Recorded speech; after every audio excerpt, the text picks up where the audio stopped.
नमस्ते प्रणाम। तो दोस्तों नीलकमल सिंह लेकर के आ गए हैं एक और नया सॉन्ग। जी हाँ दोस्तों, आप सही सुन रहे हो।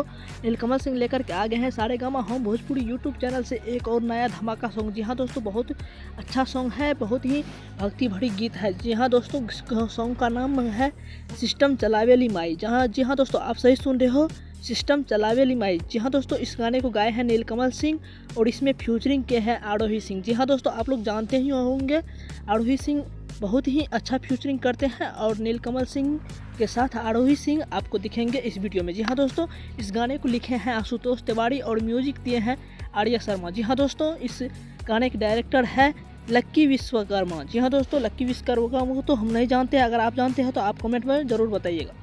तो दोस्तों, आप हमारे वीडियो को लाइक और चैनल को सब्सक्राइब कर दीजिए। आप लोग जाकर के सुन सकते हो सारेगामा हम भोजपुरी यूट्यूब चैनल पे। जी हाँ दोस्तों, गाना बहुत ही अच्छा है और आपको ये गाना कैसा लगा आप हमें कमेंट बॉक्स में ज़रूर बताना। तब तक के लिए हम चलते हैं, आप हमारे चैनल को सब्सक्राइब कर लीजिए। बाय बाय, जय हिंद।